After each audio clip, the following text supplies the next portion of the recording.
This is the sermon for the fifth Sunday of Lent, and I have based it on Ezekiel 37, 1 to 14. This text from Ezekiel is one of those foundational and essential texts that ground me in faith, and from which I find hope in times like these, when things feel desperate and when anxiety is rampant. It's a prophecy that reminds us of God's power to resurrect hope and life when the world deals out desperation and fear. It was into a situation that bears kind of some resemblance to our current circumstances with COVID-19 that this prophecy came to Ezekiel. It came to him during the time of exile. God called him to speak words of hope, renewal, and life to a people who felt as if their faith had died and dried up. They felt like scattered, dry, and thoroughly dead bones. Their temple had been destroyed. The people were scattered across foreign lands, and they were prohibited from gathering together to worship. We now know what that's like. The Jews of the exile feared that they had been cut off from God and from all that they had once known. They were like a pile of dry bones that had been scattered.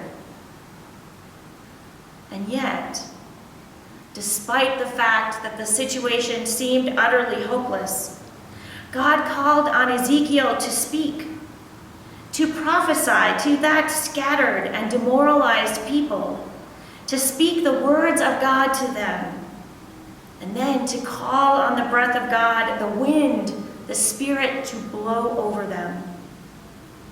And when that holy breath of God blew over the bones in this vision, the Spirit pulled those scattered bones together, putting sinews and flesh back on them, restoring life from death, in much the same way that God breathed life into that earth creature named Adam that God had made from the dirt, calling forth life from death, hope from hopelessness, joy after great sorrow and grief. This is what our God does. This is, of course, what Jesus did when he suffered, died, and then, after 3 days, rose again from the dead to bring grace and everlasting life to us. The way in which our God brings life out of death is the very essence of the Easter story. It is so vividly told in this vision sent to the prophet Ezekiel.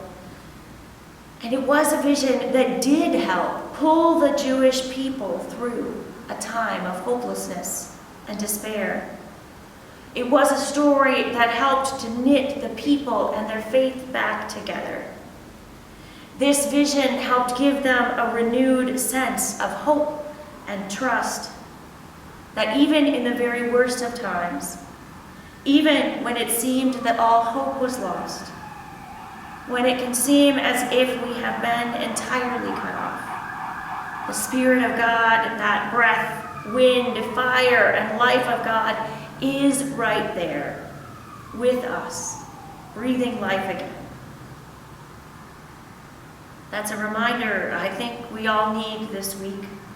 When we are scattered to our homes, maintaining social distancing, we need to hear the word of the Lord and to be called back to hope and life by the holy breath, wind, and Spirit of God. But this prophecy to Ezekiel and the raising of Lazarus and of course Jesus' resurrection all tell us that life and hope and love renewal, that is exactly what our God is all about. God did restore and revive the faith of the Jews, even when they were scattered in exile, even when their temple had been destroyed. Despite the death stench Jesus yelled, "Come out!" And Lazarus walked out of the tomb. Jesus came back to his disciples after they had seen him die on the cross. He returned to them, and he breathed the Holy Spirit on them and said, "Peace be with you." And thanks be to God. We worship a God who gives and restores life, even when that seems most impossible and hopeless. Because, as we know all too well, there are times in our lives when the light seems to go out, when our hope is unseen or unseeable, when grief overwhelms our hearts, and when energy is absent, when we fear what is unknown and unknowable, when despair holds us bound, when we feel like dry, scattered, lifeless bones. But this vision and Jesus' resurrection assure us that our God is not absent in such desperate times. God is not absent in this time. God is as close as our very breath. And what God is there to do is to breathe life again, to pull us together, to restore life, and then strength, and then joy.